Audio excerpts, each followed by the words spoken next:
হাফেজ ভাইয়ের ঘাটে মার্কা। ভোলার দৌলত খান ও বোরহানুদ্দিন ভোলা ২ আসনে নির্বাচনী প্রচারণায় মুখর হয়ে উঠেছে জনপদ। এই আসনের বিএনপি মনোনীত ধানের শীষ প্রতীকের প্রার্থী আলহাজ হাফিজ ইব্রাহিম গণসংযোগ ও পথসভার মাধ্যমে ভোটারদের দ্বারে দ্বারে যাচ্ছেন।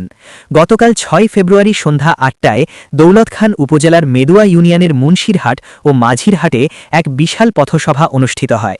এতে প্রধান অতিথি হিসেবে উপস্থিত ছিলেন আলহাজ হাফিজ ইব্রাহিম।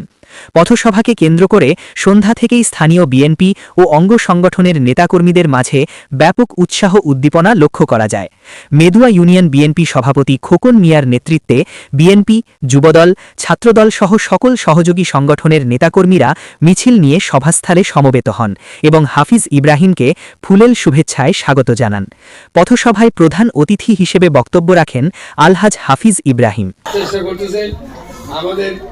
আপনাদের ভোট কেন্দ্র, তারা ভোট কেন্দ্রের আশপাশে বিভিন্ন বাড়িতে গিয়ে তারা অবস্থান করবে এবং ভোটের দিন সকালবেলা গিয়ে তারা আগে লাইনে দাঁড়াবে, বহিরাগত দাঁড়াবে, যাতে ভোটের লাইন যাতে সামনে না আগাইতে পারে, তাড়াতাড়ি যাতে ভোট দিতে না পারে, আপনারা ভোট দিতে না পারে।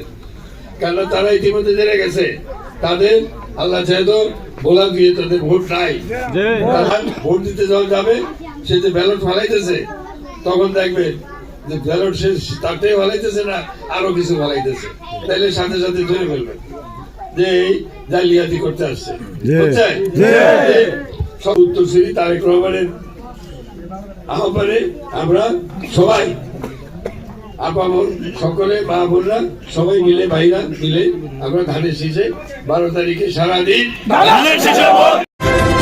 বাংলা নিউজ 21 চেতনায় সত্য প্রকাশে অঙ্গীকারবদ্ধ।